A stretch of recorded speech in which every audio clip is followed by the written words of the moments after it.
இது ரங்கராஜ் பாண்டியன் ரொம்ப ஃபேமஸாக அவர் சொல்லுவார், கோதை யார் தெரியுமா, ஆண்டாள் எங்கள் அம்மா பேர் அப்படின்பாரு. பட் ஆண்டாளோட காலம் 8ஆம் நூற்றாண்டு. நம்ம பேசிட்டு இருக்கிறது கிமு 6ஆம் நூற்றாண்டிலேயே கோதையும் தங்க கட்டி நமக்கு கிடைச்சிருக்கு. இந்த நகரம் அமையும் போது உங்கள்கிட்ட எழுத்தறிவும் மொழியும் இருக்கு. இதுக்கு முன்னாடி இருந்தே வருது. அப்போ கிமு 8னே வச்சுக்குவோம், ரொம்பலாம் போக வேணாம், ஆசைலாம் இல்லை. கிமு 8லேருந்து இன்னைக்கு வரைக்குமே கிட்டத்தட்ட 2800 வருஷம் வரலாறு நீங்கள் பேசணும். ஓகே. இதில் சங்க இலக்கியம்னு சொல்லப்படுற காலம் கிமு 8லேருந்து கிபி 4 வரைக்கும், அதுவே 1200 வருஷம். எவ்வளோ மாறி இருக்கும் பாருங்க. தொல்காப்பியத்தோட இலக்கியத்தை படிச்சிங்கன்னா அது கிமு 6லேருந்து கிமு 3க்குள்ளே எழுதப்பட்ட ஒரு கன்சல்டேஷன் புக்காக இருக்கும். இப்படி தான் எழுதணும், இப்படி தான் செய்யணும். ஏன்னா அன்னைக்கு நீங்கள் அதை புரிஞ்சுக்கணும்னா உலக வரலாறு அப்படி இருந்துச்சு. அலெக்சாண்டர் இல்லை. அந்த மரத்துக்கு மேலே ஒரு அன்றில் பறவை நிற்கும். அன்றில் பறவை, சரிங்களா? பக்கத்தில் ஒரு லேடி நிற்பாங்க, அதுக்கு கீழே ஒருத்தரை படுக்க வச்சிருப்பாங்க, தலை தூக்குன மாதிரி. இந்த கதை எகிப்தோட கதைங்க. ஹோரஸ்க்கும் சேர்த்துக்கும் நம்ம சண்டையை பற்றின கதை. இது உங்களுக்கு ஆதிச்சநல்லூர்ல கிடைக்குது. இன்ட்ரெஸ்டிங். வேந்தன், ஏன்னா உங்களுக்கு விவசாயம் ஆரம்பிச்சதுக்கு அப்புறம் தான் நகரங்கள், ஆற்றை ஒட்டி தான் நகரங்கள் உருவாகுது. அப்போ அங்கே தான் வேந்தன் மேய்கிறான். அங்கே சிவனோ பிரம்மாவை மேயலை, அங்கே வேந்தன் மனுஷ இயல்புகளை தான் அவர் குறிச்சிட்டு வர்றாரே தவிர தெய்வ நிலைகளை அவர் குறிக்கவே இல்லை. நான் தொல்காப்பியம் தெய்வத்தை பற்றினது இல்லை, இங்கே வாழ்ந்த மனுஷங்களையும் அங்கே நம்பிக்கைகளையும் அதில் ஒரு மொழி பிறக்குது. நம்ம இதை இன்னும் எளிமையாக அப்படின்னா நம்ம 2 பேரும் பார்க்கும்போது வணக்கம் சொன்னோமா? ஆமாம். இந்த வணக்கங்கிறது தமிழா? கிடையவே கிடையாது. திருமுருகாற்றுப்படை என்டையராக நான் யாரை வேணாலும் கூப்பிடுங்க. திருமுருகாற்றுப்படையில் தெய்வ அணைங்கிற பேர் நேரடியாகவும் கிடையாது, மறைமுகமாகவும் கிடையாது. வள்ளிங்கிற பேர் நேரடியாக இருக்குது. அது எங்கே? திருச்சிரளவாய்னு சொல்லக்கூடிய திருச்செந்தூரில் நக்கீரர் முருகனுக்கு 6 முகம் பாடுவார். அதில் ஒரு முகம் வள்ளியை நோக்கி சிரிச்ச மாதிரியே இருக்குன்னே பாடுவார். அதுவும் புறவர் மடமகள் வள்ளினே வரும். 27 செப்டம்பர் 2025 எல்லாமே 9. செப்டம்பருங்கிறது 9வது மாதம், 27ங்கிறது 9ஆம் தேதி, 2025 அதுவும் 9, ஆல் 9. 9ங்கிறது செவ்வாய், மார்ச், முருகனோட நம்பர். அன்னைக்கு நடந்த நாள் சஷ்டி, அதுவும் முருகனோடது. ஸ்டார் அனுஷம், இவனோட விஜய்க்கு ஜென்ம நட்சத்திரம். அதனால தான் சொல்லியிருப்பாங்க முருகன் கோயிலுக்கு போங்கன்ட்டு. இதோட காம்படிட் பண்ணோன்னா நம்மளும் அடிச்சு நவுத்தணுன்ட்டு டக இது எல்லா கதையும் அந்த அருணகிரி ரீகால்குலேட் தான் பண்ணுறாரு. திரும்ப ரீகால்குலேட் நக்கீரர் பண்ணதே தான். எல்லா கதையிலும் ஏற்றிக்கிட்டு இந்த புகழெல்லாம் உடைய முருகனுங்கிறது அக்செப்டன்ஸ், இன்க்ளூசிவ்னஸ். நீங்கள் உங்களை சேர்த்துக்கிட்டே போகிறனால தான் முருகன் எத்தனை நாள் தப்பிச்சுக்கிட்டே இருக்கான், தமிழ் மொழி மாதிரி.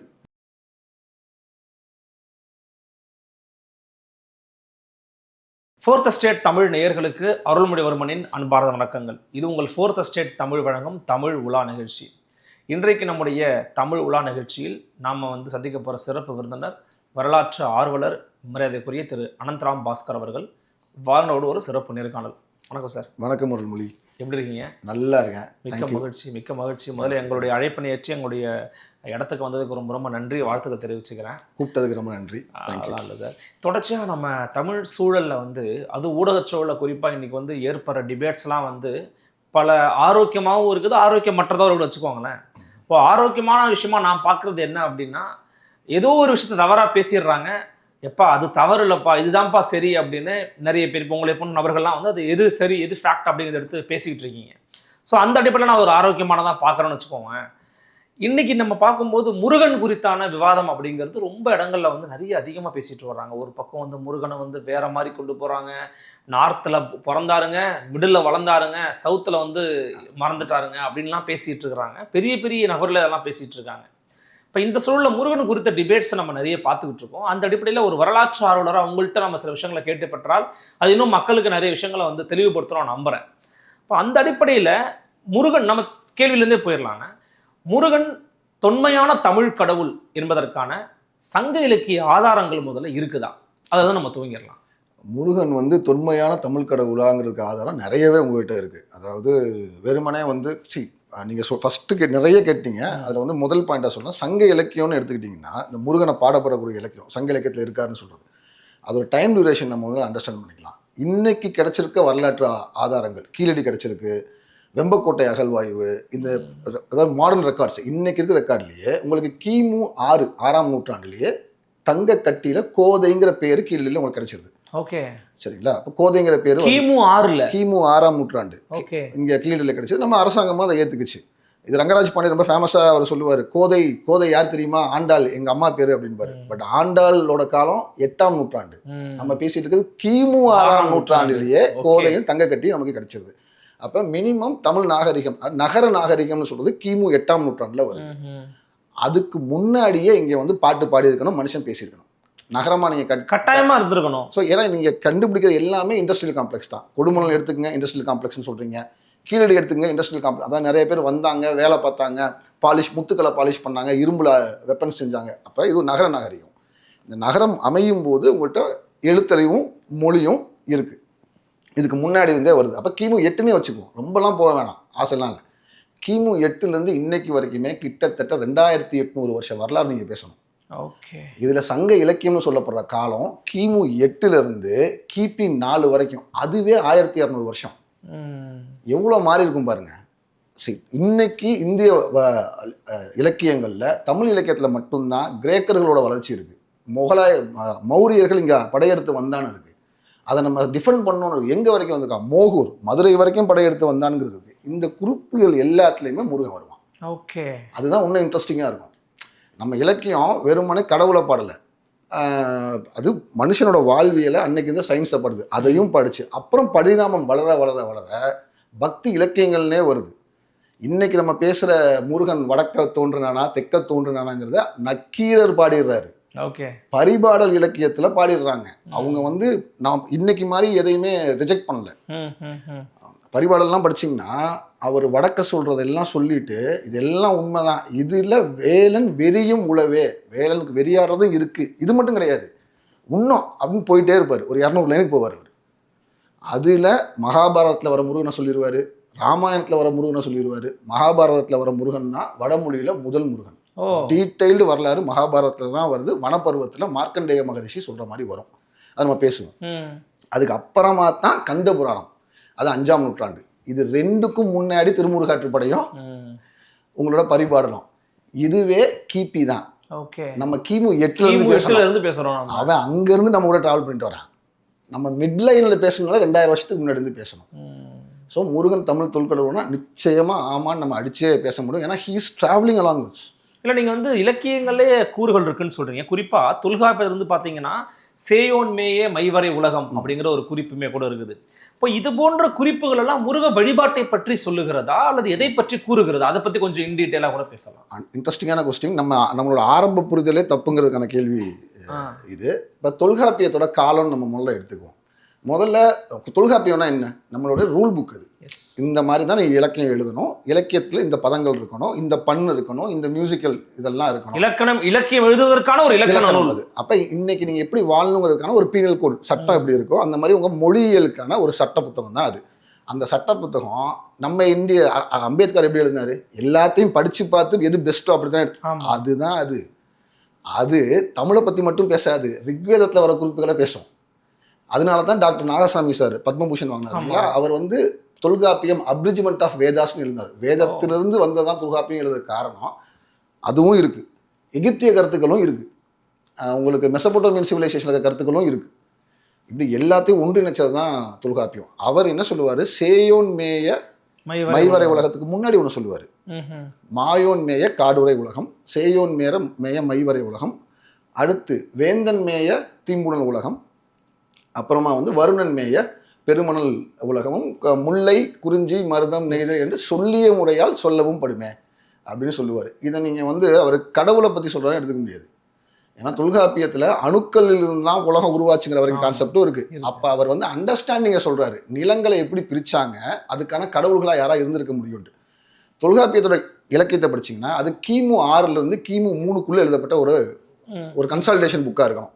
இப்படி தான் எழுதணும், இப்படி தான் செய்யணும். ஏன்னா அன்னைக்கு நீங்கள் அதை புரிஞ்சுக்கணும்னா உலக வரலாறு அப்படி இருந்துச்சு. அலெக்சாண்டர் இல்லை, ஆனால் உலகின் முதல் மறவர் படம் உருவாயிருச்சு எங்க பாபிலோனில். அவன் போய் யூதர்களை அழிக்க ஆரம்பிக்கிறான். தங்கம் வந்துடுது உங்களுக்கு, சில்வர்லேருந்து தங்கத்துக்கு நம்ம போயிடுறோம். இரணியம்னா பொன் தமிழ்.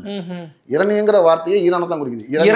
இரணியம் தங்கம் தமிழில் தங்கம்னு அர்த்தம். அப்போ அது உங்களுக்கு மறவர் படம் உருவாகுது. அந்த மறவர் படம் ஃபர்ஸ்ட் ஸ்டாண்டிங் ஆர்மி. அதுக்கு முன்னாடி வந்து 9 மாதம் வேலை பார்ப்பாங்க, 3 மாதம் சண்டை போடுவாங்க.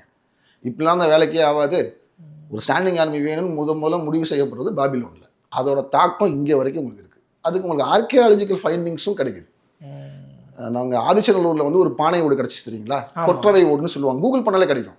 அதில் நல்லா பார்த்தீங்கன்னா ஒரு பைப்ரஸ் மரம் இருக்கும், அந்த மரத்துக்கு மேலே ஒரு அன்றில் பறவை நிற்கும். அன்றில் பறவை, சரிங்களா? பக்கத்தில் ஒரு லேடி நிற்பாங்க, அதுக்கு கீழே ஒருத்தரை படுக்க வச்சுருப்பாங்க தலை தூக்குன மாதிரி. இந்த கதை எகிப்தோட கதைங்க, ஹோரஸ்க்கும் சேர்த்துக்கும் நடந்த சண்டையை பற்றின கதை. இது உங்களுக்கு ஆதிச்சநல்லூரில் கிடைக்குது. இன்ட்ரெஸ்டிங். 2800 வருஷம் பழசுன்னு ஆர்கியாலஜியும் சொல்லுது. அப்போ இந்த இலக்கியங்கள் தொகுக்கப்பட்ட காலத்தில் பல்வேறு விதமான மக்கள் இங்கே வந்துட்டு போயிட்டு இருந்தாங்க.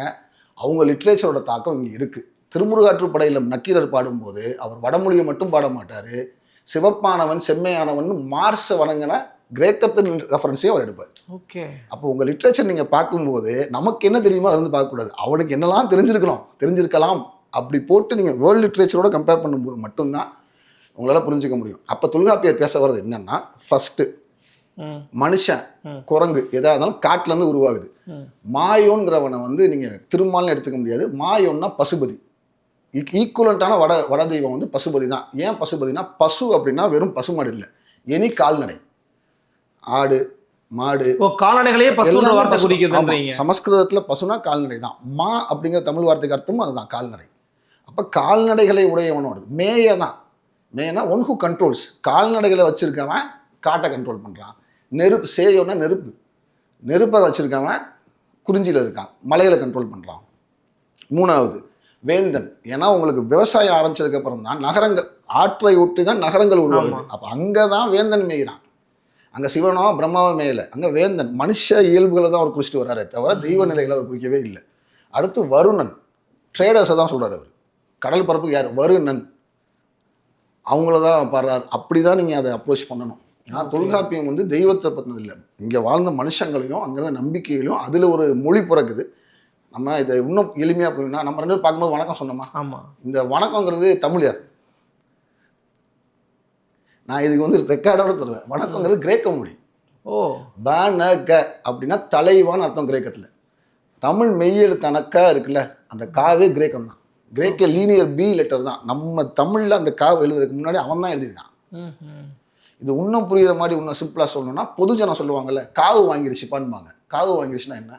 காவு வாங்கிருச்சுன்னா பலி வாங்கிருச்சுன்ற மாதிரி, உயிர் போயிருச்சுன்னு அர்த்தம். காங்கிறது உயிர் எழுத்துல வருதா மெய் எழுத்துல வருதா? கா உயிர்மெய் எழுத்து தானே. சரி, மெயில தான் வரும். ஆமாம், இக்கு போட்டிங்கன்னா தான் இக்கு, சரிங்களா? அது மெயில தான் வருது. ஆனால் உயிர் போயிருச்சுன்னு தான் காவு வாங்கிருச்சுமா. இது ஏன்னா எஜிப்சிய தாக்கம். க ப அக்கு, உடல் உயிர் எண்ணம், உடம்பு மூணாக பிரிப்பாங்க அவங்க. ஸோ நீங்கள் இந்த சோல்னு சொல்கிறீங்கல்ல, அதுதான் அக்கு, எண்ணங்கள். க அப்படின்னா உடம்பு. அப்போ நம்ம பேச்சு வழக்கில் இது வந்து வடமொழி தாக்கம் மட்டும் இல்லை, எல்லா மொழி தாக்கமும் இருந்துச்சு. அப்போ தொல்காப்பியம் அதைத்தான் பேசுது. அவர் சொல்கிற சேயோங்கிறவர் வந்து முருகனை இல்லை, அவர் சிவந்தவன் பொருள் அக்னியை குறிப்பிடுறார், நெருப்பை. தொல்காப்பியர் சொன்ன வந்து முருகனை டைரக்டா குறிப்பிடவே இல்லை. நிச்சயமா இல்லை. ஏன்னா உலகம் எல்லாம் வணங்கப்பட்ட 2வது பெரிய கடவுள் நெருப்பு தான். எங்க வேணாலும் எடுத்துக்கங்க, ராக்காட்டில் ஆரம்பிச்சு எல்லாருமே நெருப்பு தான். ஏன்னா உங்க ஃபியரை போக்குச்சுங்க. அது இருட்டுங்கிற பயத்துல நீங்க வெளியே வந்ததுக்கு காரணமே நெருப்பு தான், தீ தான். 2வது மலைகள்ல குகைகள்ல நீங்க வாழணும். இப்ப நிலத்துல நீங்க வீடு கட்டிடுவீங்க. வேந்தன் வந்துட்டானா என்ன அர்த்தம்? உங்களுக்கு கோட்டைகள் வந்துடுச்சுன்னு தான் அர்த்தம். அதாவது இந்த காடெல்லாம் சீராக்கப்படுதுன்னு அர்த்தம். அப்படியும் எடுத்து அது ஒரு காடு சீராக்கப்பட்டுருச்சு, கோட்டைகள் உருவாக ஆரம்பிச்சிருச்சு, ஏரிகள் உருவாகி ஏரி மூலியமா விவசாயம் பண்ண ஆரம்பிச்சிட்டாங்க. இந்த சூழல்லையும் காட்டில் வாழ்ந்தவன் குகையை நம்பி தான் வாழ்ந்தான். அவனுக்கு நெருப்பு வேணுமா, முருகன் வேணுமா? தன்னை காப்பாத்திய நெருப்பு தான், அவ்வளோதான். காட்டில் இருந்தவனுக்கு கால்நடை வேணும், ஆடோ மாடோ மாக்கள் வேணும்.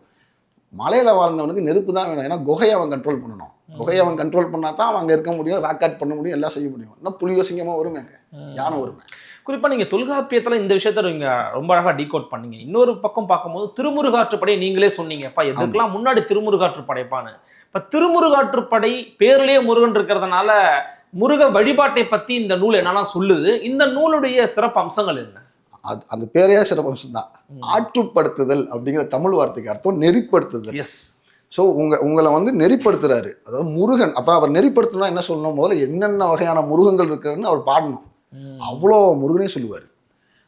நீங்கள் ஒரு சொன்னீங்களே தவறான புரிதலில் வருது. ஒரு லைனாக எடுத்துகிட்டு படிச்சிங்கன்னா அந்த இலக்கியம் உங்களுக்கு புரியாது. ஏன்னா இப்போ என்ன சொல்கிறாங்கன்னா, திருமுருகாற்றுப்படை தாங்க வந்து தமிழ் முருகன்னு நீங்க சொல்றதுக்கெல்லாம் வந்து எதிராக இருக்கிறது கிடையவே பாருங்க அப்படின்னு சொல்லி இப்போ கிடையவே கிடையாது, வலதுசாரி ஆர்வலர்களே பேசுறாங்கல்ல. கிடையவே கிடையாது. திருமுருகாற்றுப்படை என்டையராக நான் யாரை வேணாலும் கூப்பிடுங்க. திருமுருகாற்றுப்படையில் தெய்வானைங்கிற பேர் நேரடியாகவும் கிடையாது, மறைமுகமாகவும் கிடையாது. ஒன்று, வள்ளிங்கிற பேர் நேரடியாக இருக்குது. அதுவும் எங்கே, திருச்சிரலவாய்னு சொல்லக்கூடிய திருச்செந்தூரில் நக்கீரர் வந்து முருகனுக்கு 6 முகன் பாடுவார். அதில் ஒரு முகம் வள்ளியை நோக்கி சிரிச்ச மாதிரியே இருக்குன்னே பாடுவார். அதுவும் குறவர் மடமகள் வள்ளினே வரும். குறவர் மடமகள் வள்ளினே வரும். இவங்க தெய்வானைன்னு திரும்ப திரும்ப பேசக்கூடியது வந்து எங்கே வருதுன்னா, திருமுருகாற்றுப்படை ஆரம்பத்தில் வரும். மறையிருள் கற்பின் வானுதல் கணவன்ட்டு. இது தெய்வானை எங்கே இல்லை. மறையிருள் கற்பு அப்படின்னா சுத்தமான ஒழுக்கம் உடைய நெறி. கற்புனா ஒழுக்கம். வானுதல்னா பெரிய நெற்றியுடைய தலைவனேன்னு தான் அர்த்தம். நெற்றிங்கிறது ஞானத்தை குறிக்கிறது. இப்போ ஒழுக்கங்கிற ஞானத்தின் உயர்வான தலைவனே அப்படிங்கிறது அதோட அர்த்தமே தவிர வானுதல் மறையில் கற்பின் வானுதல் கணவன் தெய்வானைலாம் அர்த்தம் கிடையாது இல்லை. ஆனால் வள்ளி நேரடியாக வருது. இது திருச்செந்தூரில் வருது. இதே திருச்செந்தூரில் ரொம்ப பிற்காலத்தில் பாரு, அப்பர் பெருமான் பாடும்போது கூட வள்ளியை மணந்தவனின் தந்தையை பார்த்தேன்னு தான் பாடுவார். அங்கேயும் அவர் தெய்வானை பாட மாட்டார். அப்பர் பெருமான் பாடும்போது ரொம்ப பிற்காலத்தில் வந்து பாடுறாரு. திருமுருகாற்றுப்படையில் ஒன்று, திருமுருகாற்றுப்படையிலேயே உங்களுடைய மகாபாரத கதையில் வரக்கூடிய முருகனை பற்றி பாடுறார். யாரு? வேதம் ஓதக்கூடிய முப்புரி நூல் போட்ட அந்தணர்கள் எப்படி முருகனை வணங்குறாங்க குறிப்பும் அங்கே வந்துடுது. ஓகே, அவர் யாரையும் ரிஜெக்ட் பண்ணல. ஏரகத்தில் அப்படி வணங்குறாங்கன்னு பாடுவார். இது இல்லாமல் இந்திரன், சிவன் இவங்களோட சேர்ந்து 4வது பெரிய தெய்வமாக திருஆவணன்குடியில் முருகன் இருக்காங்கிறதையும் பாடுவார். இதுவும் இல்லாமல் மகாபாரதத்தோட கதையில் வரக்கூடிய 8 மகாபாரத முருகன் கதை வந்து ரொம்ப இன்ட்ரெஸ்டிங்கான ஒரு ஸ்டோரி. அது வந்து அந்த கதையின்படி தேவயானைங்கிறது வந்து பிரம்மாவோட பொண்ணு, இந்திரன் கிடையாது. அது ரொம்ப வேற மாதிரி போகணும்னு வச்சுக்கோங்களேன். அதில் அந்த முருகனை 6 முகமாக இருக்க முருகனை இந்திரன் வெட்டும்போது நிறைய வித்தியாசமான உருவம்லாம் தோன்றும். இது எல்லாத்தையும் குறிப்பார். நக்கீரே குறிச்சிருவார், மென்ஷன் பண்ணுறது பண்ணிட்டு இது மட்டும் இல்லைன்னு சொல்கிறார். அடுத்து அப்புறம் அதுக்கப்புறமா தான் வந்து சிறுதுறை மலரோடுலாம் பாடுவார். அதாவது சிறுதிணைகள் இருக்குல்ல, என்ன சொல்லுவீங்க, இந்த சோளம் அதோட ஒரு செம்மறியாடை அறுத்து ரத்தத்தை கலந்து மக்கள்லாம் கூடி டான்ஸ் ஆடி கொண்டாடுற விழாவில் அவர் இருப்பான். கடம்பு பூவில் அவன் இருப்பான். நல்ல ஒரு ஏரி வெட்டினீங்கன்னா அங்கே இருப்பான். மலைமகள் மகனின்னு மட்டும் அவர் பாடல, ஏரி வெட்டினா அங்கே இருப்பான். நீர்நிலைகள்லாம் அவன் இருப்பான். வேலை நட்டாலே அங்கே இருப்பான். கடம்ப குச்சியில் அவன் இருப்பான். இப்படி இதெல்லாம் இதுவும் சொல்லுவார். இது இல்லாமல் வெறியாட்டத்தை பற்றி டீட்டெயிலாகவும் பாடுவார். ஒரு வெறியாட்டை எப்படி செய்வாங்க, அந்த மேடை எப்படி அமைக்கிறாங்க. ஸோ அவர் நக்கீரர் முருகனோட வடமொழி தாக்கத்தை பாடுறாருன்னா ஆமாம் பாடுறாரு. ஆனால் அவர் அதை மட்டும் பாடல. அவர் அது இல்லாமல் இவ்வளோ விஷயம் பாடுறாரு. இதில் முக்கியமான பாயிண்ட்டு வள்ளி தான் அங்கே இருக்கே தவிர இவங்க தேவியான கிடையாது. இதை வந்து ரீஅஃபர்மேட் பண்ணுற மாதிரி பரிபாடலில் குன்றப்பொதுனார் பாடின பாட்டு ஒன்று இருக்கு. இந்த குன்றப்பொதுனார் பாட்டு அவர் தெய்வானையை வந்து இன்டைரக்டாக மென்ஷன் பண்ணுவார். அதில் அவர் என்ன சொல்லுவார்னா, திருமணம்னா அது அரேஞ்ச்டு மேரேஜ், அதுவா இல்லைன்னா காதலா, இதுதான் காம்படிஷன். இதில் வள்ளி தான் ஜெயிக்கிறதா தான் அது போகும். முருகனுக்கு ரெண்டு பேரும் காம்படிஷன் சொல்லிட்டு அது அப்படியே போகும். இதில் வந்து இந்த புணர்ச்சியில் வந்து காதலில் வந்து 7 வகையான சண்டைகள் உண்டுன்னா டிஃபைன் பண்ணுவார் அவர். இந்த 7 வகையான சண்டைகள் எப்படி போகுது, அதுக்கப்புறம் எப்படி இவங்க கூடுறாங்க, இப்படி இதே மாதிரி பாடல கபிலரும் பாடியிருப்பார். எப்போ, இதுக்கு ஒரு 800-600 வருஷத்துக்கு முன்னாடி. இப்படி ரிப்பீட்டடாக முருகன் வடபுலத்தானா தென்புலத்தாங்கிற காம்படிஷன் ஒரு 1000 வருஷத்துக்கு ஒரு தடவை யாராவது கிளப்பிட்டு தான் இருக்காங்க. ஸோ இது வந்து ஒரு காலத்தில் கபிலர் காலத்தில் ஒரு தடவை பாடுறாங்க. அப்புறம் அவர்லேருந்து ஒரு 700 வருஷத்துக்கு அப்புறம் நக்கீரர் பாடுறாரு. இன்றைக்கி நம்மளும் அதே தான் பேசிகிட்டு இருக்கோம். பட் இது எல்லாத்துக்குமான பதில் 2 இலக்கியமே அவங்களுக்கு போதும். திருமுருகாற்றுப்படை, பரிபாடல்.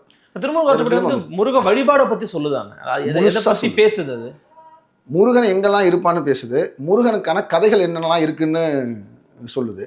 அப்புறம் முருகன் எங்கெல்லாம் வழிபடக்கூடியவனா இருக்கான்னு சொல்லுது. இது என்டையராகவே நம்ம இப்போ இது எப்படின்னு பார்த்தீங்கன்னா, திருமுருகாற்றுப்படை எப்படி எடுத்துக்கணும்னா, ஓகே, இப்போ நம்ம கவிஞர் வாலி இருந்தார்ல, ஒரு கிட்டத்தட்ட ஒரு 40-50 வருஷம் ஃபிலிம் இண்டஸ்ட்ரியில் இருந்தார். அவர் தான் ஆட்சி செய்தார். ஓகே, ஸோ அந்த 50 வருஷமாக அவர் வந்து எப்படி பாட்டு எழுதினார், அந்தந்த படத்துக்கு அந்தந்த சுச்சுவேஷன் எழுதினார். ஆமாம். ஆனால் இன்றைக்கி உட்காந்து வாலி பாட்டை கம்பேர் பண்ணால் எப்படி பண்ணுவீங்க? அப்படியே பண்ணுவீங்க. வாலி சோக பாடல்கள், வாலி காதல் பாடல்கள், அதை தான் நக்கீரர் பண்ணார். அவர் இருக்கிற எல்லா முருகனையும் அப்படியே சகக் கொண்டு வந்துட்டு இப்படிலாம் முருகன் இருக்கான் அப்படின்னு நமக்கு சொல்லிட்டு போகிறது தான் திருமுருகாற்றுப்படை.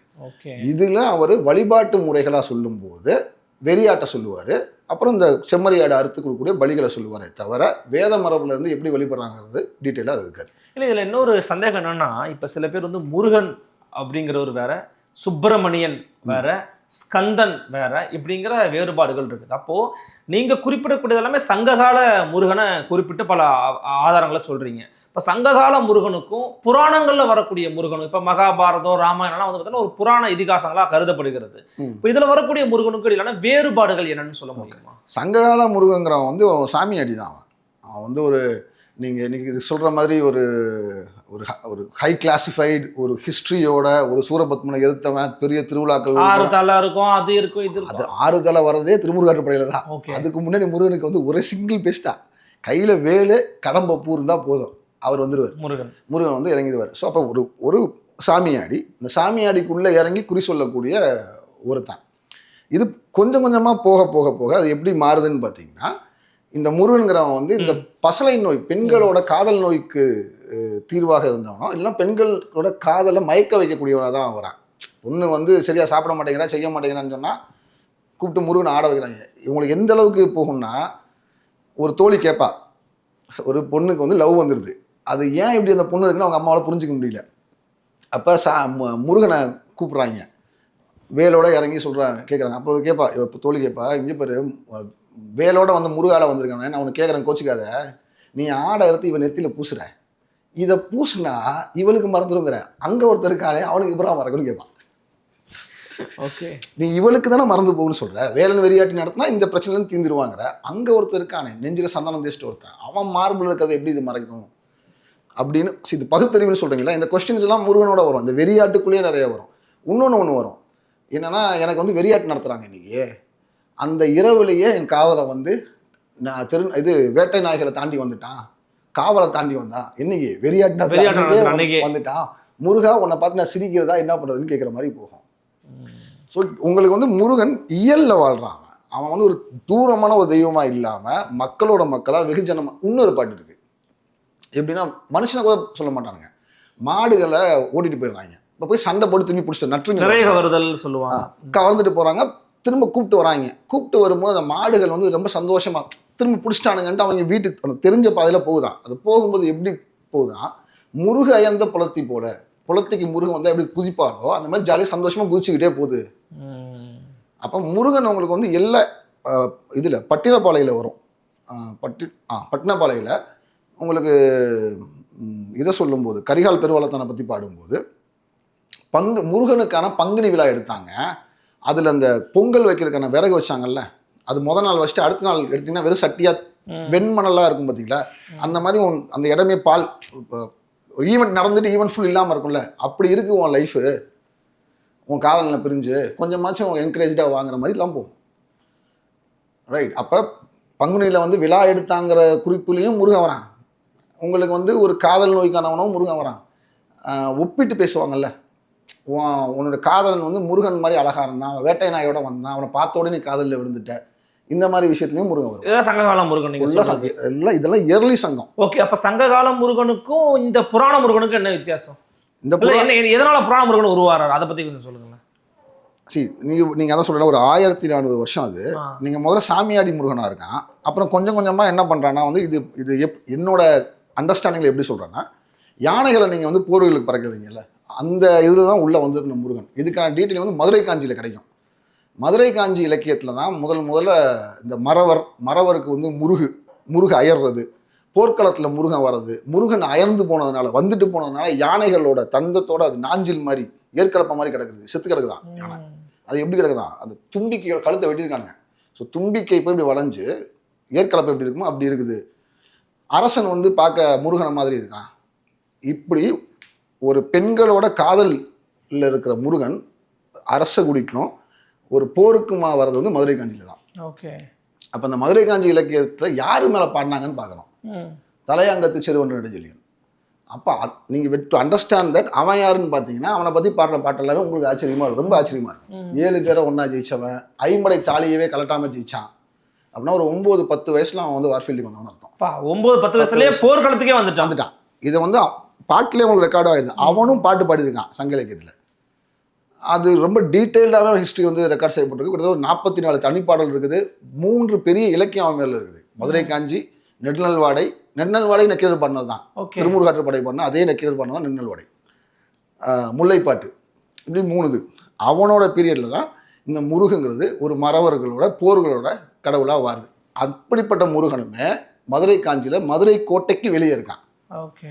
முதல்ல முல்லை நிலத்தோட கடவுளாக இருக்கான், அப்புறமா கோட்டை வாசலுக்கு வரான், அதுக்கப்புறமா மெயின் பிக்சருக்கு வர்றது தான் திருமுருகாற்றுப்படை.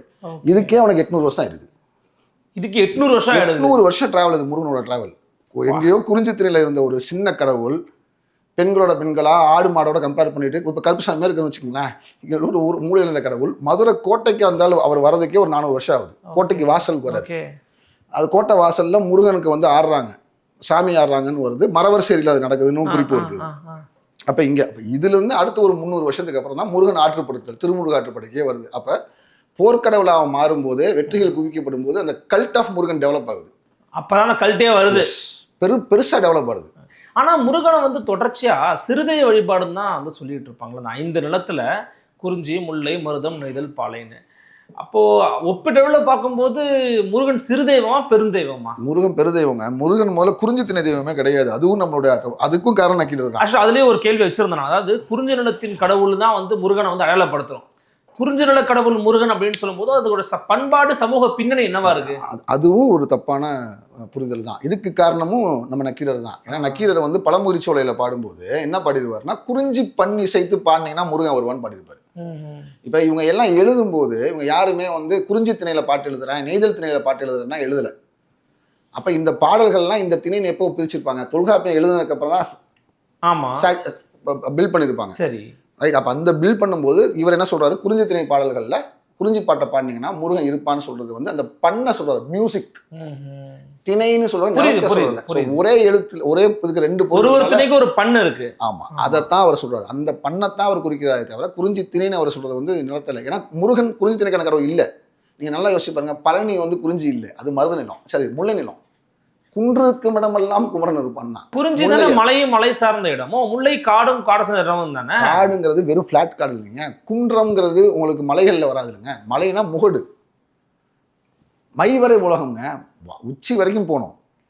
குன்றம்ங்கிறது திருப்பரம் குன்றங்கிறது வந்து அது உச்சி வரை போகிறது இல்லை, முல்லை நிலம். அது முல்லை நிலப்பகுதியில் ஒரு மேடான ஒரு அது நீங்கள் எல்லா முருகன் கோயிலுமே அப்படி தான் நீங்கள் பார்க்க முடியும். முல்லை நிலத்துக்கான கடவுளாக தான் அவன் வந்து லிட்ரேச்சர்லேயுமே வரான். நீங்கள் லிட்ரேச்சர் நல்லா படிச்சிங்கன்னா தலைவன் வந்து ஏதாவது காட்டுக்குள்ளே தான் வருவான். தலைவி இங்கே ஏதாவது பக்கத்தில் தான் இருப்பான், ஃப்ளாட் சர்ஃபேஸில் தான் இருப்பான். பக்கத்தில் அருவிலாம் இருக்கும், 2 பேர் மீட் பண்ணுறதுக்கு.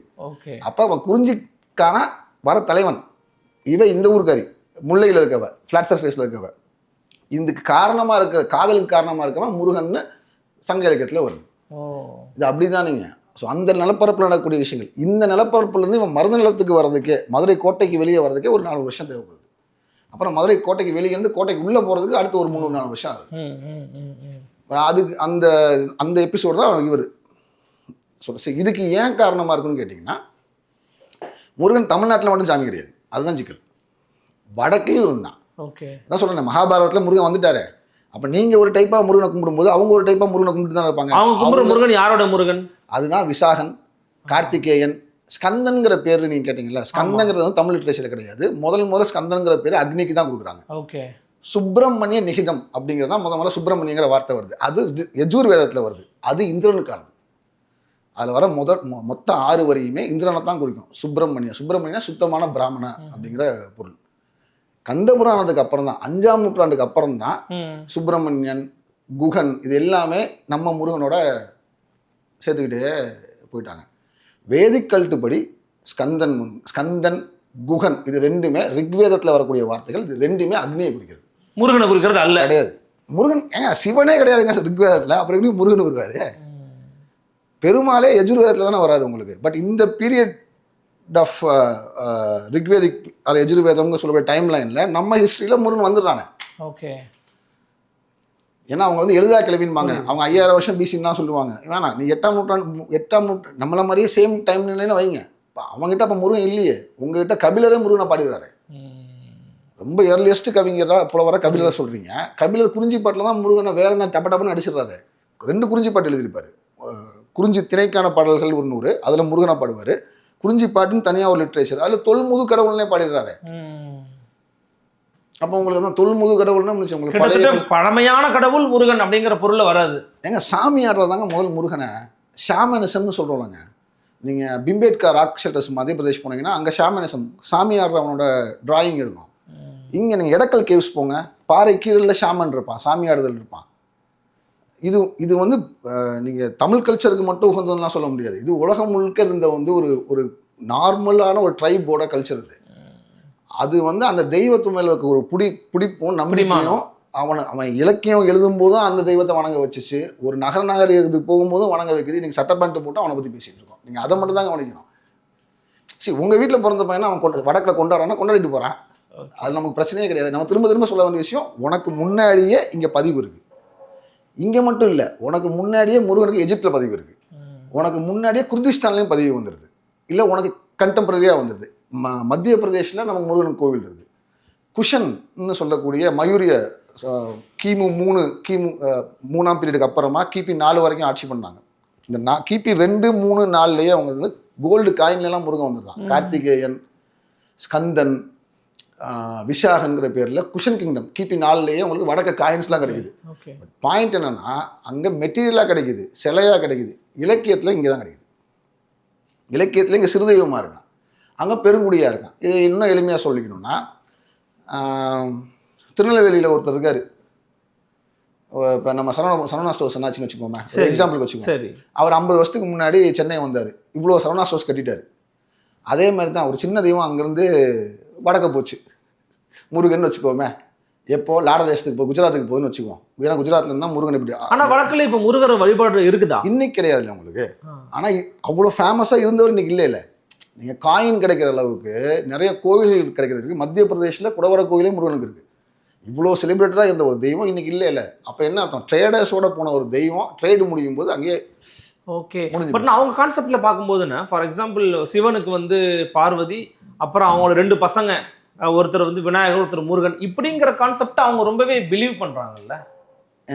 அந்த கதை இப்போ இது வந்து எப்படின்னா, கொஞ்சம் டேவிட் ஆனால் அதை கேட்டுக்கணும்னு நினைக்கிறேன். வந்து ஒரு ஆப்பிரிக்கன் ப்ராவர்ப் ஒன்று இருக்கும் தெரியுமா, சிங்கம் தன் கதைகளை சொல்லும் வரைக்கும் வேட்டைக்காரர்களின் கதைகள் தான் இருக்குங்கிற மாதிரி தான் இது. அது அவங்க என்ன கதை வேணாலும் சொல்லட்டுங்க, நம்மகிட்ட அந்த மாதிரி எதுவுமே இல்லையே. உங்கள் இலக்கியத்திலையோ உங்கள் தரவுகளையோ அப்படி இல்லையே. ரொம்ப பிற்காலத்தில் தானே அது அக்செப்ட் பண்ணுறதும் பண்ணாதும் அவங்க ஒரு மனநிலையை பொறுத்து, அது அவங்க நம்பிக்கை. ரைட், சிவனோட பையன். இப்போ கேள்வி, இப்போ சிவன்னா யாருன்னு வரணும். அடுத்த கேள்வி, சிவன் அப்போ சிவன்னா யாருன்னு வரணும், அது பார்வதினா யாருன்னு வரணும். அப்போ கான்செப்டுவலாக கேள்வி கேட்டிங்கன்னா, ஏன்டா ரிக்வேதத்தில் சிவன் இல்லைன்னு அடுத்த கேள்விக்கு போகும். அதாவது நீங்கள் ஒரு இது வந்து இந்து ரிலீஜனுங்கிறது வந்து பல்வேறு மதங்களும் சேர்ந்துக்கிட்டு இருக்கக்கூடிய ஒரு கடல்.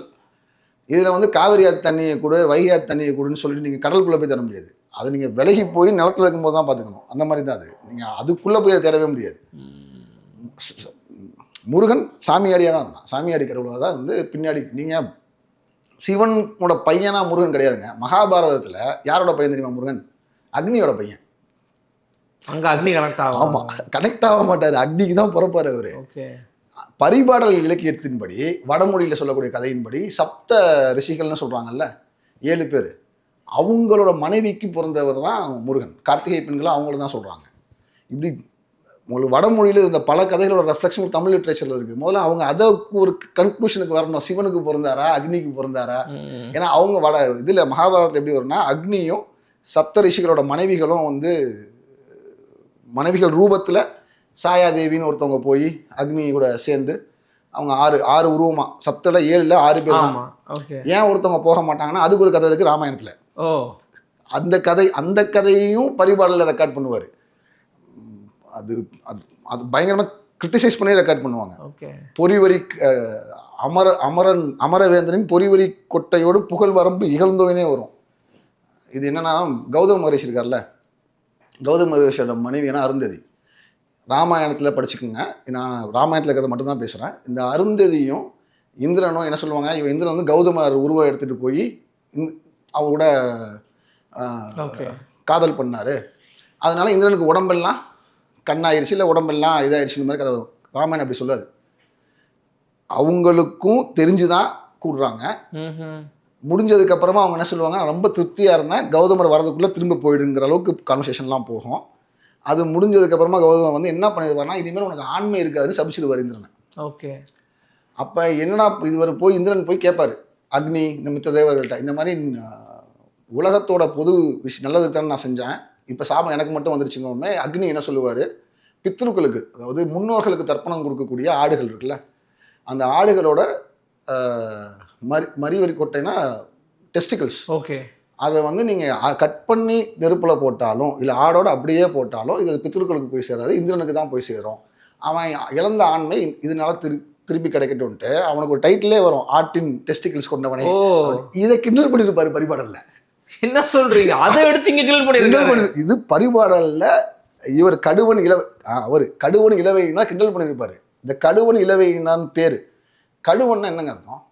கடுவன் கடுமையானவனா? கடுவன்னா குரங்கு, ஆண் குரங்கு. ஓ, மந்தினா பெண் குரங்கு. இது கடுவன் குரங்குன்னு சொல்லிட்டா தப்பா, இது வேற மாதிரி புரிஞ்சுக்குவாங்க.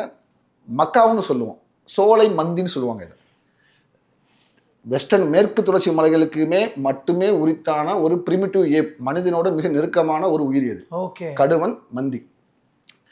இந்த ஒருத்தன் என்னன்னா வந்து குரங்கு ஆனந்தன் பேர் வச்சுக்கோண்ணா, குரங்கு அருள்மொழி பேர் வச்சு வைக்க மாட்டேங்க. அப்போ காரணம் இருக்கும்ல, அந்த அந்த பீரியட்ல அந்த கிமு காலத்தில் கடுவன், கிமு டு கிபி காலத்தில் கடுவன்னு சொல்றது வந்து எஜிப்திய தோத்துன்னு ஒரு தெய்வம் இருந்துச்சு.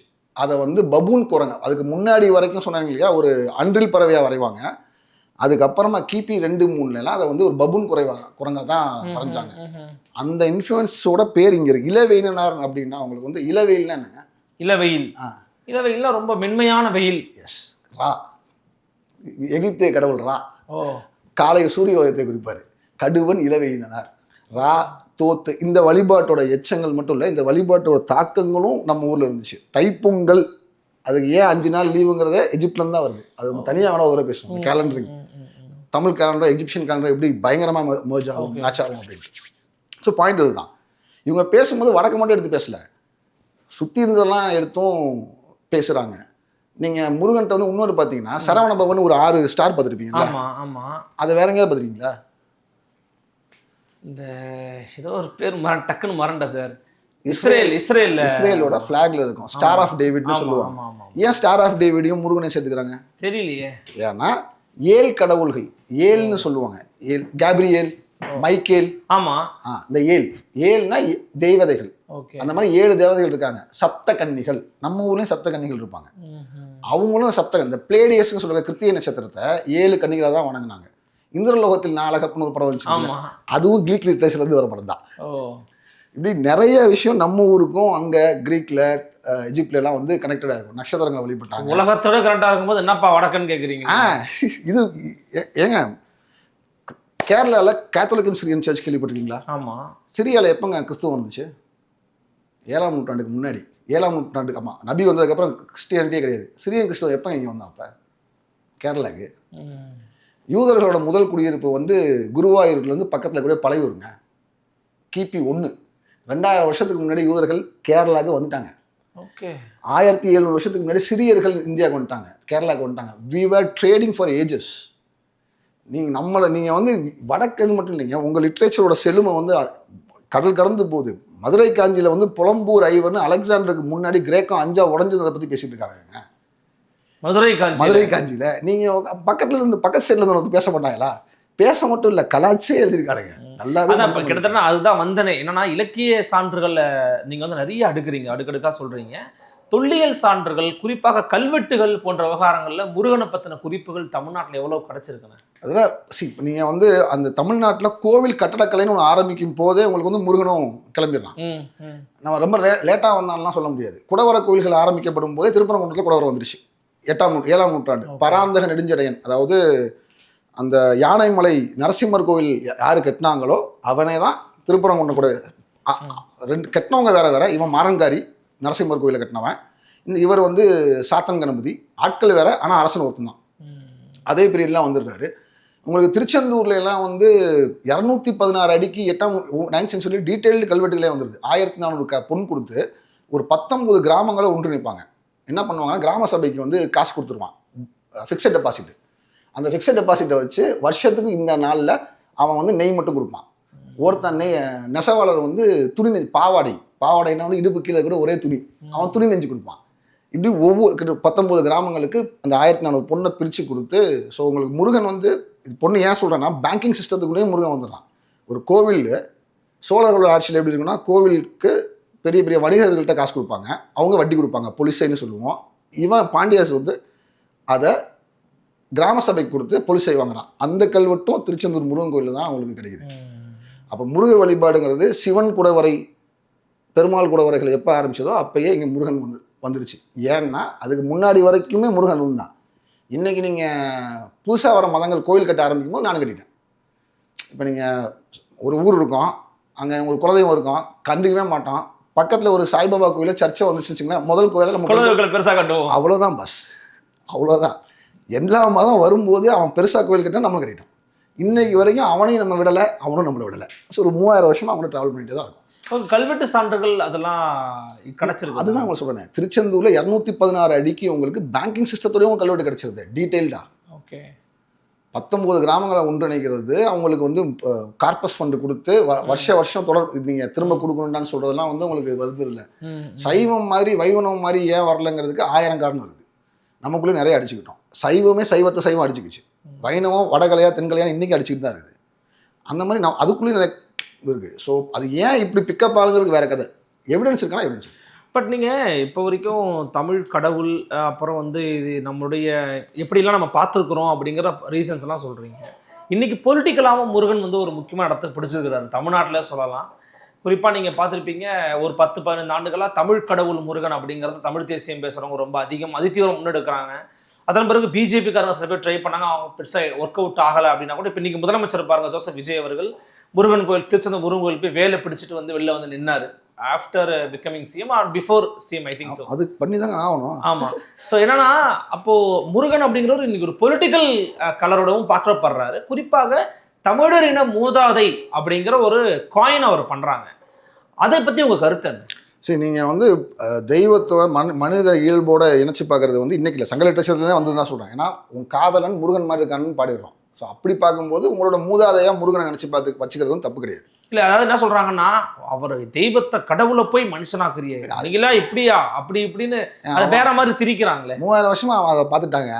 அவள் திருச்சிருந்தா இன்னும் எங்களை நம்மகிட்ட கோஸ்ட்டு போயிருப்பான்ல, நம்ம கூட தானே உண்மை இயலில் இருக்கான். சரி, முருகன் வந்து ஒரு அரசியல் கடவுளாக இன்னைக்கு இல்லை, திருமுருகாற்றுப்படை எழுந்தது காரணமே அந்த அரசியல் தான். ஓ, நீங்கள் அந்த சூழல் ஏன் திடீர்னு இதை எழுத ஆரம்பிக்கணும்? ஏன்னா பெருதெய்வம் உங்களுக்கு வந்து பௌத்த மதம் வந்துட்டு போயிடுது, சமணம் வந்துட்டு போயிடுது, ஆசிவகம் வந்துட்டு போயிடுது, இவ்வளோ மொழியோட தாக்கம் வந்துட்டு போயிடுது. நீங்கள் வந்து மதுரை காஞ்சி இலக்கியத்தில் முருகன் சொன்னல, முருகன் கோட்டைக்கு வெளியே இருப்பார்னு, கோட்டைக்கு உள்ள ஆர்த்தமிஸ்ங்கிற கிரேக்க கடவுள் இருந்ததுக்கான குறிப்பு இருக்குது. ஓகே. கிரேக்க பதுமைகளை வந்து முஸ்லீம்லேருந்து இவன் பாண்டியன் ஜெயிச்சுட்டு வர குறிப்புகளும் உங்களுக்கு கிடைக்குது. யவனசேரிகள் மதுரை கோட்டைக்குள்ளே இருக்குது. நீங்கள் இன்றைக்கி மீனாட்சி அம்மன் கோயில் போனீங்கன்னா ஒய்எம்சிஏ ஹாஸ்டல்னு ஒன்று இருக்கும் கோயிலுக்கு எதிர்த்தாப்புலேயே. அதுக்கு பக்கத்தில் பார்த்தீங்கன்னா சர்ச் இருக்கும். அந்த சர்ச்சு பிரிட்டிஷ் நம்மக்கிட்ட தொழில் பண்ண வந்தாங்கல்ல நாயகா பீரியடில், அப்போ கிட்டினது 16ஆம் நூற்றாண்டு. வெள்ளைக்காரங்க ஆட்சி பிடிக்கிறது மாதிரி இங்கே சர்ச்சு வந்துருச்சு. அப்போ இங்கே குடியமர வரான்னா அவன் கோயில் கட்டுவான்ல, ரைட்? அப்போ நிறைய பேர் வராங்க, நிறைய விதமான கோயில்கள் வருது, நிறைய பண்பாட்டு கூறுகள் வருது, நிறைய கதைகள் உருவாகும் போது அன்னைக்கு இதே மாதிரி சிக்கல் வரும்போது எழுதப்படுறது தான் திருமுருகாற்றுப்படையும் பரிபாலனும் தான்.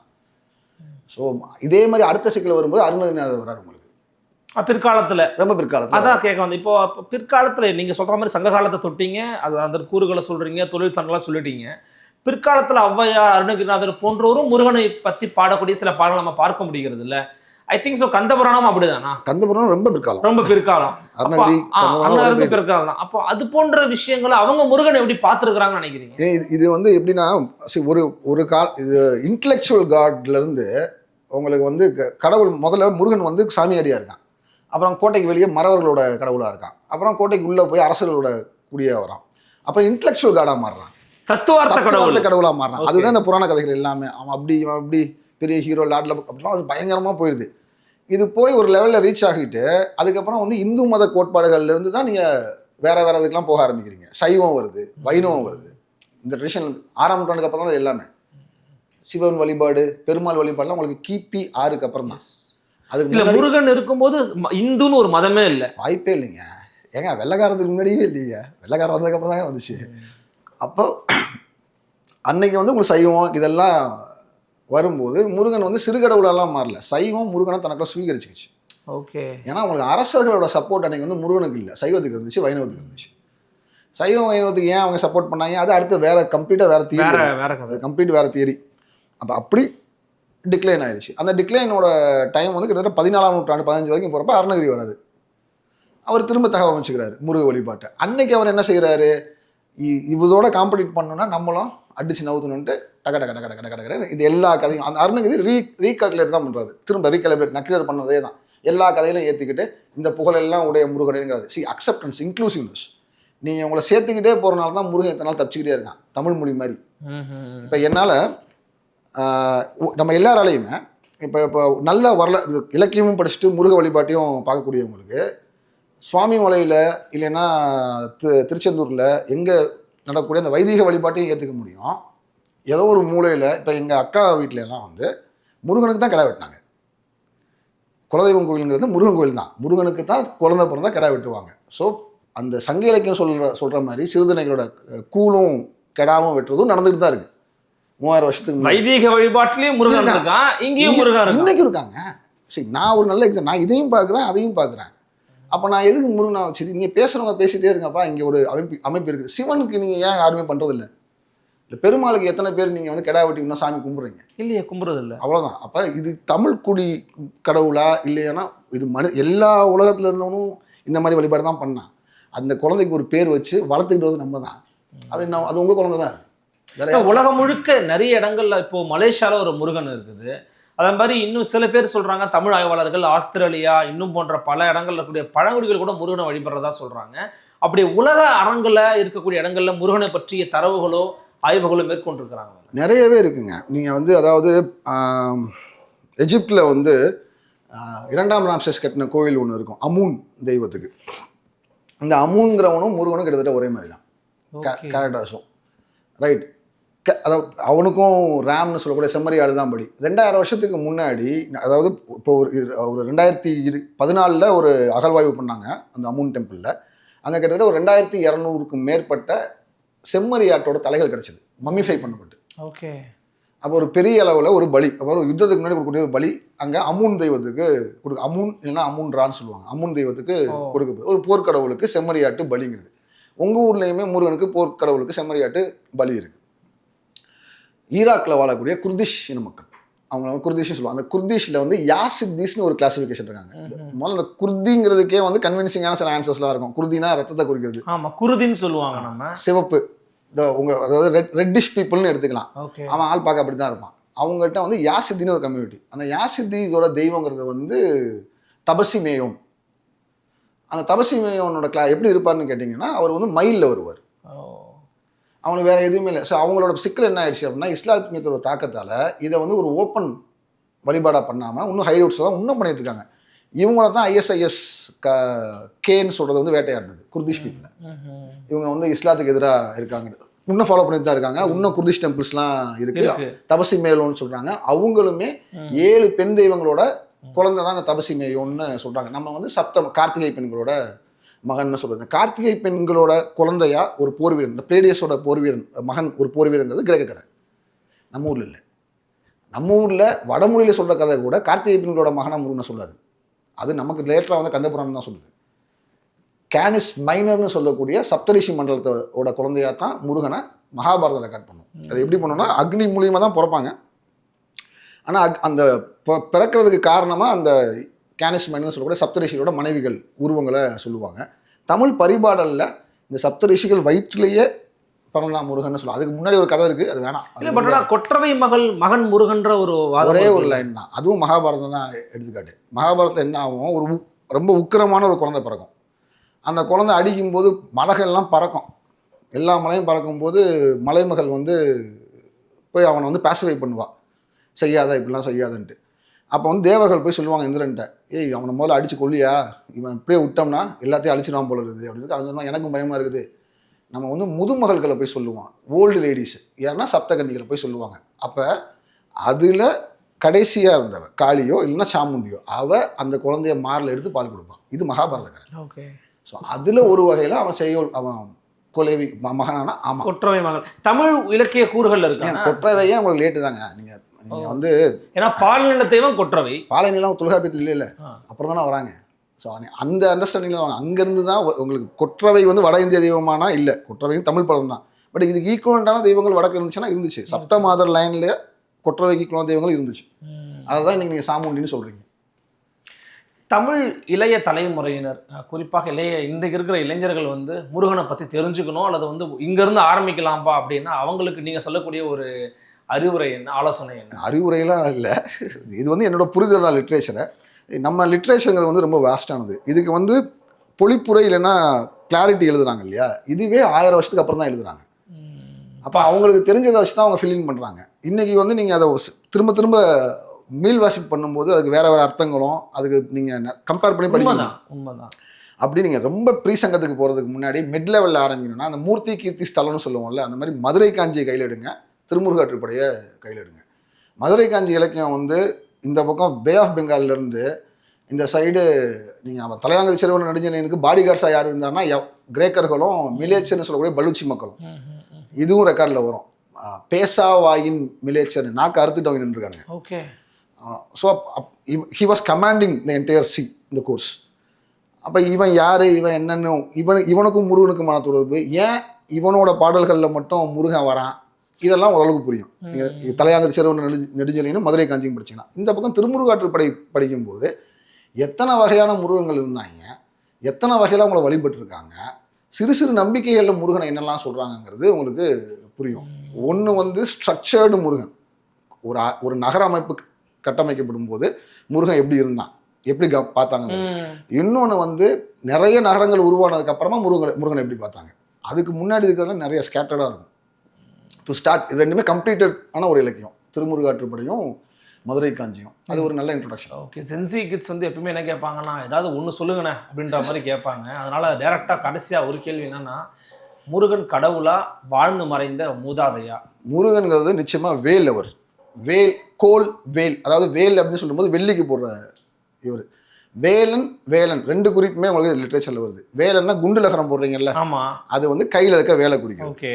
வேல் அப்படின்ற கோலுக்கு போடுறோம், அந்த வேல் அவர் மேலே இருந்து தான் வருவார். வந்து இங்கே செய்ய வேண்டியதை செஞ்சுட்டு திரும்ப டஸ்க்குன்னு போயிடுவார். அப்போ மலைக்கு போகிறாரா இல்லை எங்கே போகிறாருன்னு தெரியணும்ல. எங்கே மலைக்கு போகிறாருன்னா புரியும். மலைனா மலை தானே மேலே இருக்கும் அப்படிங்கிறாங்க. இல்லைங்க, வானிலிருந்து இறங்கக்கூடிய ஒரு ஆற்றல் தாங்க அவர். அதனால தாங்க வந்து மார்ஸோட ஆற்றல்னு சொல்லும்போது நம்மளால ஏற்றுக்க முடிஞ்சு. செவ்வாயை முருகனுக்கு உகந்ததா சொல்லுவாங்க கிரேக்கர்கள் சொல்லும்போது நம்மளால ஏற்றுக்க முடிஞ்சு. செவ்வாய் வந்து கிரேக்கர்களுக்கு போர்க்கடவுள், நமக்கு முருகன் வந்து போர்க்கடவுள். அவரும் அங்கே வானத்துல தான் இறங்கினாரு. அப்போ நம்மளும் வானத்தில் இறங்கும்போது நம்ம அதை மேட்ச் பண்ணிக்கிட்டோம். அதே மாதிரி 7 கடவுள்களோட தெய்வம் தான் ஆற்றல் தான் டேவிடுக்கு வரும். அப்போ ஸ்டார் ஆஃப் டேவிடில் வந்து நம்ம சப்தமாதர்களோட குழந்தையா முருகனை எடுத்து அப்படி வச்சுக்கிறோம். சி, வி ஆர் இன்க்ளூசிவ்னஸ் தான் இது. இல்லை, மற்ற மதங்கள்லையும் முருகன் கூறுகள் இருக்கா? புத்த மதத்தில் இருக்குது, ஜெயின மதத்தில் இருக்குது, இப்போ நான் சொன்னேன் குர்திஷ் இஸ்லாத்தில் இருக்குது. ஓகே. எதில் இல்லை, யூதர்கள்ட்ட இருக்குது ஸ்டார் ஆஃப் டேவிட். கிறிஸ்தவம் இஸ்லாம்லேயும் இருக்குது. கிறிஸ்தவத்தில் ஏன்னா விஜய் நம்புறாருல, அப்போ அதுலேயும் இருக்கு. ஆச்சு, அது வந்து இன்ட்ரெஸ்டிங்கான ஒரு ஃபேக்ட்டுங்க. விஜய் ஏன் போனாருன்ட்டு அந்த ஈவெண்ட் நடந்த டேட் சொல்லுங்கள். கரூர் நடந்த சம்பவம் டக்குன்னு டேட் ஞாபகம் வரும். 27 செப்டம்பர் 2025. எல்லாமே 9. செப்டம்பருங்கிறது 9வது மாதம், 27ங்கிறது 9ஆம் தேதி, 2025 அதுவும் 9, ஆல் 9. 9ங்கிறது செவ்வாய், மார்ஸ், முருகனோட நம்பர். அன்னைக்கு நடந்த நாள் வந்து சஷ்டி, அதுவும் முருகனோடது. ஸ்டார் வந்து அனுஷம், இவனோட விஜய்க்கு வந்து ஜென்ம நட்சத்திரம். அதனால தான் சொல்லியிருப்பாங்க முருகன் கோயிலுக்கு போங்கன்ட்டு. ஓகே. இது நீங்கள் அதான் சொல்லலாம். அவர் வேல், அவர் வந்து இந்த மாதிரிலாம் திருமுருகாற்றுப்படையில் இதையும் சொல்லுவார். நக்கீரர், நீ எப்போ வருவன்னா எங்களுக்கு தெரியும் அப்படின்னு. இங்கே அந்த கடைசி சம்பவம் அன்னைக்கு அந்த மாதிரி நடந்ததுனால தான் அவர் முருகன் கோயிலுக்கே போயிருக்கிறாருன்றீங்க. பட் எல்லாத்துக்கும் தானே போனாரு. அவர் வந்து கர்நாடகாவில் போய் ஒரு அம்மன் கோயிலுக்கு போனாரு, மேலே போய் பாபா கோயிலுக்கு போனாரு. பாபா கோயில் எனக்கு என்ன விஷயம் வந்து தெரியல. நீங்கள் அம்மன் கோயிலுமே வந்து எம்ஜிஆர் பண்ணதை தானே திரும்ப மூகாம்பிகை கோயில் தான்.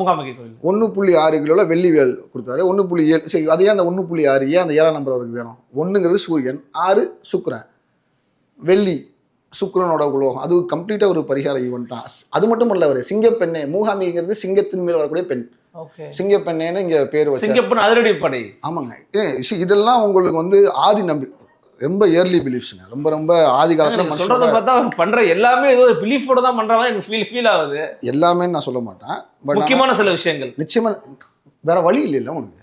நீங்கள் ப்ராக்டிக்கலாக யோசிங்கன்னா, நீங்கள் படிக்கிறீங்கல்ல, நீங்கள் லிட்ரேச்சர் படிக்கிறீங்க, பக்தி இலக்கியம் படிக்கிறீங்க, உங்கள் வாழ்க்கையில் நீங்கள் பார்க்குறீங்கல்ல, ஒரு தெய்வத்தை நீங்கள் முழுசாக நம்புறீங்க அப்படின்னா, அந்த தெய்வத்தோட பேர் உள்ள யாரோ உங்களுக்கு ஹெல்ப் பண்ணுவாங்க, செய்வாங்க. அப்படி தான் உங்கள் நம்பிக்கை திரும்ப ரீஅஷ்யூர் பண்ணுறீங்க. கோயிலில் இருக்கும்போது உங்களுக்கு ஃபோன் வரும், அந்த சாமியை பார்த்தோம், அந்த வேலை முடியும். புரியுது. அப்போ உங்களுக்கும் அந்த தெய்வத்துக்குமான கனெக்டிவிட்டி வந்து ஸ்பெஷல். அது நீங்கள் வந்து எல்லாத்துலேயும் எக்ஸ்பிளைன் பண்ண முடியாது. அந்த மாதிரி முருகனுக்கும் அவருக்கும் ஏதாவது இருக்கலாம், இல்லை அவர் நம்பலாம். பட் நீங்கள் அவரோட எனக்கு கொஞ்சம் நம்பர்ஸில் படிக்க பிடிக்கும். ஸ்டார்ஸ் நிறைய நம்ம தமிழ் லிட்ரேச்சரில் வர்றதுனால ஸ்டார்ஸை பற்றி எனக்கு கனெக்ஷன் பண்ணுறதுலாம் பிடிக்கும். நீங்கள் அதெல்லாம் பார்த்தீங்கன்னா க்ளீன் எனர்ஜியில் தான், முருகன் எனர்ஜியில் தான் போயிட்டு இருக்கு. இந்த இவர் விஜய் சேதுபதி சொல்லுவார் இந்த படத்தில், கடைசி விவசாயி இல்லை, தமிழ்நாட்டில் யார் இப்போ ஆட்சி பண்ணுறது, எப்பயுமே முருக அந்த மாதிரி தான். ஆஃப்டர் லாங் டைம் இந்த மாதிரி ஒரு செட்டப் வருது. பட் இதெல்லாம் நிறைய பேர் அப்சர்வ் பண்ணுறாங்க தான் நான் நம்புகிறேன். நீங்கள் மதுரை மீனாட்சி அம்மன் கோயில் கும்பாபிஷேகம் எப்போ சொல்லுங்கள்? நினைவுக்கு வரலாம். செப்டம்பர் 17. அன்னைக்கு இன்னொரு முக்கியமான நாள் சொல்லுங்கள். ஏன் சொல்லுங்கள்? செப்டம்பர் 17 யாரோட பர்த்டேவான்னு தெரியல. மோடியோட மோடி பர்த்டே. அதில் இன்னொரு இன்ட்ரெஸ்டிங்கான விஷயம் சொல்லுங்களா? பெரியார் பர்த்டே. அது விடுங்க, அவர் தான் இல்லையே இப்போ. அந்த ஸ்டார் வந்து அனுஷம், மோடியோட பர்த் ஸ்டார். ஓ, ஸோ ஒரு பிரைம் மினிஸ்டரோட பர்த் ஸ்டாரில் ஒரு கோவில் கும்பாபிஷேகங்கிறதெல்லாம் நான் எதுவும் கேள்விப்பட்டதே இல்லை. So something people are believing and they're following. நீங்கள் இவரை மட்டும் சொல்ல முடியாது, அவரும் செஞ்சுட்டு தான் இருக்காரு. புரியுது. பார்க்கலாம் எப்படி நடக்குதுன்னு பார்க்கலாம். ஐ திங்க் ஸோ ஒரு வரலாற்று ரீதியான விஷயங்களை தொட்டு, தொல்லியல் சான்றுகளை தொட்டு, இலக்கிய பொருள்களை தொட்டு, இன்றைக்கி இருக்கக்கூடிய இளைஞர்கள் எப்படி முருகனை பார்க்கலாம் அப்படிங்கிற ஒரு புரிதலை வந்து கொடுத்துருக்குறீங்க. சொல்ல வந்தீங்க. இல்லை, முருகன் வந்து கடவுளா மனுஷனான்னு கேட்டிங்கன்னா, கடவுளோடு தொடர்ந்து ஒப்பிடப்படப்பட்ட ஒரு மனிதர்களால் தொடர்ந்து கம்பேர் செய்யப்பட்ட ஒரு கடவுள். இப்போ நீங்கள் வந்து இன்னும் சிம்பிளாக சொல்லணும்னா, ராஜேந்திர சோழனை அவனே முருகனோட ஒப்பிட்டுப்பான். அந்த சிலையும் இன்னும் இருக்குது. கங்கை கொண்ட சோழபுரம் யாராவது போகிறீங்கன்னா, கங்கை கொண்ட சோழபுரம் கோயில் மெயின் காரிடோருக்குள்ளே போகிறப்ப வலது பக்கம் நடராஜர் இருப்பார். சரி, அப்படியே நேர் ஆப்போசிட்டில் இடது பக்கம் பார்த்தீங்கன்னா ப்ரோன்ஸ் ஸ்டாச்சுஸ்லாம் வச்சுருப்பாங்க. அது நின்று பாருங்கள், இடது பக்கம் ஒரு முருகன் இருக்கும். திருவாலங்காட்டு செப்பேடுபடி ராஜேந்திரன் முருகனை ஒத்திருந்தான்.